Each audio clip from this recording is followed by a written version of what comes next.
Salam sepak bola, salam sehat dan salam sejahtera kepada teman-teman netizen yang merupakan viewer, subscribers dan supporters dari channel YouTube Bola Bung Binder.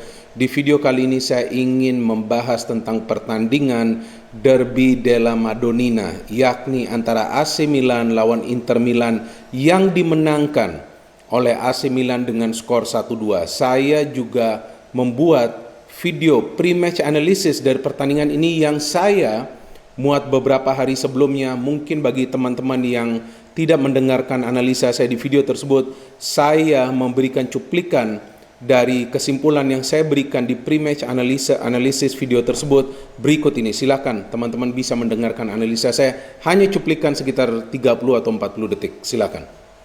Menurut saya, walaupun Inter tampak lebih meyakinkan dengan duetnya, dan Milan sepertinya ini banyak pemain baru, mungkin akan sulit lawan tim kuat seperti Inter, tapi saya memberikan peluang bagi AC Milan untuk bisa meraih kemenangan dalam game ini. Kenapa? Karena sebetulnya dari segi beban tim ini sama sekali tidak memiliki beban sama sekali, apalagi pelatihnya Pioli. Target mereka adalah untuk lolos ke top 4, sehingga di setiap game ia banyak melakukan rotasi, tapi para pemain bermain lepas. Sedikit berbeda dengan Inter. Saat mereka ini menghadapi tim besar, sepertinya para pemain ini sedikit terbatas pergerakannya, seperti contohnya lawan Lazio. Sudah jelas di video tersebut kesimpulan saya bahwa AC Milan memiliki peluang untuk meraih kemenangan.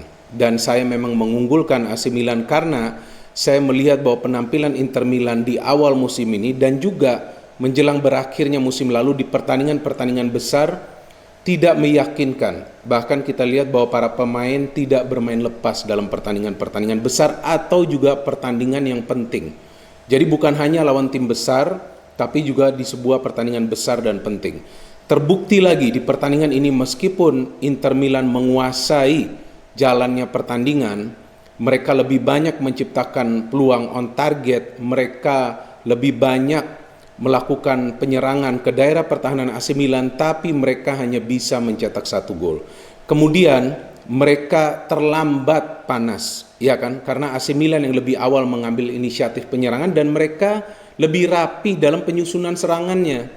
Nah, itu yang membuat Inter Milan sulit untuk comeback seperti apa yang mereka lakukan di pertemuan kedua musim lalu saat mereka sudah tertinggal 0-2, tapi ternyata mereka bisa membalikkan keadaan menang dengan skor yang meyakinkan 4-2. Kita berbicara dulu line up dari kedua tim ya, jadi jelas nih, clear. Kita tahu dari Internazionale Milan begitu banyak pemain yang absen dan tidak bisa dimainkan. Ada yang cedera, ada yang juga terpapar virus yang sedang mewabah saat ini. Jadi memang Inter juga tidak turun full tim teman-teman di game ini. Tapi saya kira itu bukanlah alasan utama dalam pertandingan ini. Karena kan tadi sudah saya jelaskan, Inter dominan. Ya kan, mereka lebih banyak menciptakan peluang dan mereka menekan para pemain AC Milan terutama di babak kedua agar para pemain AC Milan lebih berkonsentrasi di lini pertahanan mereka. Jadi saya kira walaupun Inter tidak bermain full tim, sebetulnya permainan mereka bagus-bagus saja. Jika dikatakan kurang beruntung, saya tidak sepakat. Oke, line up bagi Inter Milan dan Inter ya, di sini saya agak bingung nih, Conte pakai formasi apa? 3-5-2 atau 3-4-1-2? Tapi saya kira nih sepertinya 3-5-2 lagi. Oke, De Ambrosio, De Vrij dan juga Kolarov. 3 center back yang saya kira menjadi salah satu titik lemah dari Internazionale Milan di pertandingan ini. Ya, banyak pemain yang absen kan di line of defense. Kita tahu beberapa pemain yang tidak bisa bermain.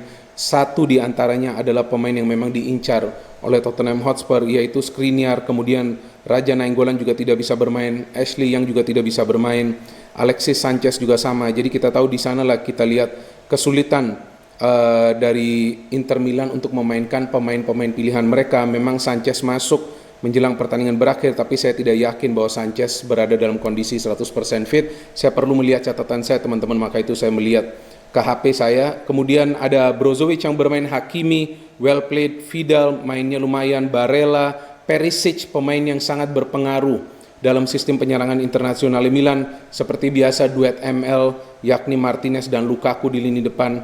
Dan bagi AC Milan, oke, ini dia formasi AC Milan nih yang saya terkesan juga nih dengan pelatih Pioli. Ia tidak pernah mengganti formasi ini sejak pasca lockdown ya, musim lalu.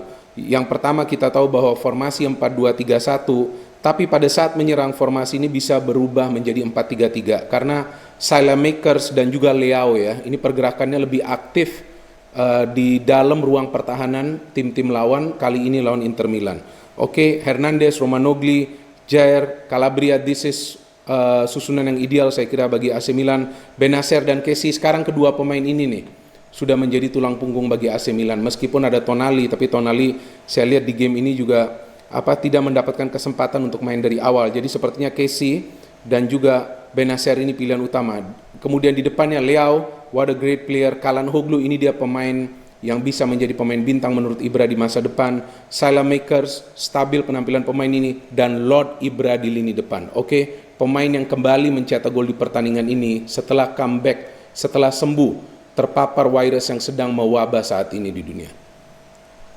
Dan kita lihat bagaimana proses gol yang tercipta dari AC Milan yang mengambil inisiatif lebih awal untuk melakukan serangan juga adalah dari teamwork. Ya, kita lihat bahwa Calhanoglu memberikan umpan kepada Ibra. Calhanoglu yang memang Ibra sudah pernah menegaskan bisa menjadi pemain bintang di masa depan. Ya, memang terus memberikan support kepada Ibrahimovic di setiap pertandingannya saat kedua pemain ini turun secara bersamaan. Dan Ibra kita lihat melakukan pergerakan mencari ruang, mendapatkan umpan yang akurat tersebut, dan sayang saja di sana ada Kolarov yang melakukan pelanggaran. Di pre-match analisis video saya telah saya jelaskan bahwa Kolarov ini memang lebih ideal tempatnya berada di wingback sebelah kiri atau juga di fullback sebelah kiri. Tapi oke lah, ia dipasang sebagai salah satu center back karena ia memiliki kemampuan tackling yang bisa diandalkan, apalagi untuk bisa menghalau bola. Dan betul ia melakukan tackling, cuman tidak dengan perhitungan yang benar, sehingga mengenai kaki bagian belakang dari Ibra. Ibra mengeksekusi penalti yang sebetulnya sudah bisa di-save oleh Handanovic, tapi memang saking kerasnya tendangan dari Ibra, ia mendapatkan bola muntah tersebut dan mencetak gol pertama bagi AC Milan di pertandingan ini. How about the second goal? Lagi-lagi dari proses kerjasama di antara tiga pemain yang berada di belakang Ibrahimovic. Jadi mesin di belakang Ibrahimovic ini bekerja sempurna karena di belakang mesin ini ada dua pemain agresif yang mendukung pergerakan mereka agar lebih terfokus untuk membangun serangan. Jadi mereka tidak perlu lagi turun jauh ke lini pertahanan jika memang tidak diperlukan. Oke, jadi fokusnya ini hanya untuk membangun serangan.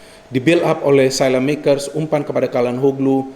Calhanoglu meneruskan memberikan umpan kepada Leao. Leao melakukan gerakan dribbling yang luar biasa, bisa melewati De Ambrosio, kencang larinya, sulit untuk dikejar, dan crossing yang diberikan oleh Leao ya. Ini menjadi kunci bagi AC Milan di setiap pertandingan mereka mulai dari awal musim, bahwa crossing mereka memang lebih akurat, tertuju kepada pemain manapun yang berada di lini depan, apalagi jika Ibra tidak bisa bermain, di mana crossing mereka bisa langsung tertuju ke rekan yang lain. Seperti yang Leao lakukan, ini ibaratnya nih bola mencari kaki, dan betul mendarat persis ke area di mana Ibra sudah mencari ruang bebas, dan ia bisa mengeksekusi umpan tersebut untuk menjadi gol keduanya di pertandingan ini. Seperti di pertemuan kedua musim lalu, Milan sudah bisa unggul dengan skor 0-2 dan Inter lagi-lagi dipaksa untuk comeback. Dan Inter seperti yang saya jelaskan di awal bahwa mereka betul-betul mendominasi jalannya pertandingan ini, lebih banyak peluang on target, dan mereka membangun sebuah serangan yang rapi. Kita lihat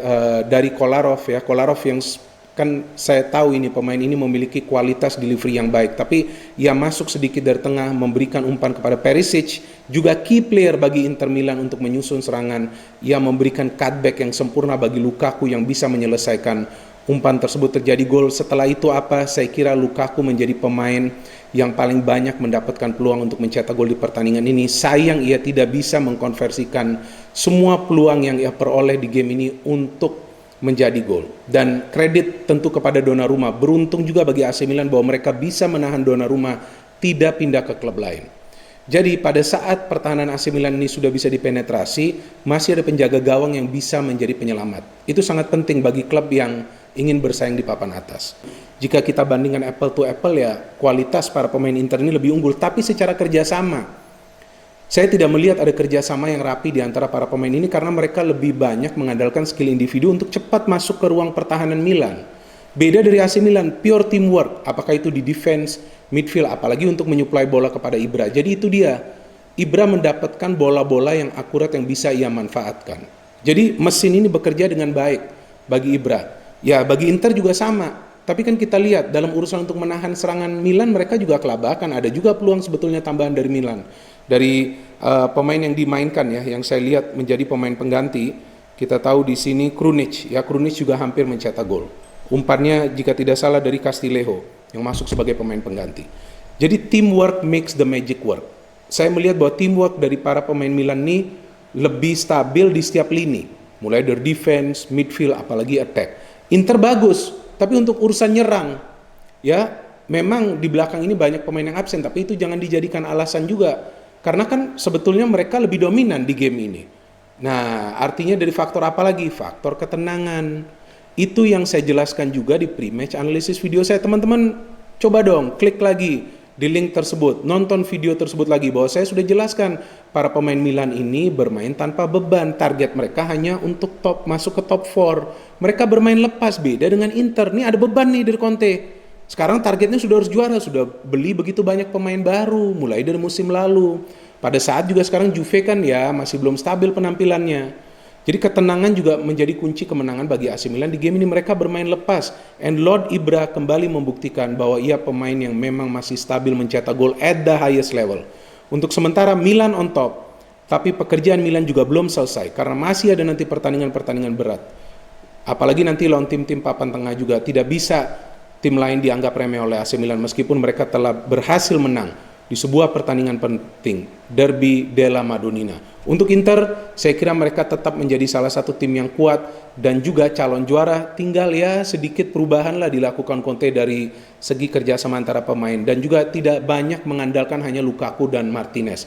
Martinez susah sekali mendapatkan peluang di pertandingan ini. Jadi sepertinya tim-tim lawan tinggal mengunci Lukaku dan Martinez, tapi inisiatif dari pemain tengah untuk mencetak gol juga saya belum lihat. Ya kita lihat nanti seperti apa perkembangan Inter ke depan. Dan juga AC Milan masih awal musim, belum ada yang pasti. Start mereka sudah bagus, tinggal mereka pertahankan. Inter Milan, come on Conte, harus lebih cermat lagi dalam urusan menerapkan strategi atau taktik yang itu-itu saja. Tampaknya sudah bisa dibaca oleh para pemain tim lawan. Dalam 2 pertandingan terakhir, Inter gagal meraih kemenangan. We wait for another game of Serie A, dan saya selalu menegaskan Serie A masih merupakan salah satu kompetisi terbaik di Eropa saat ini.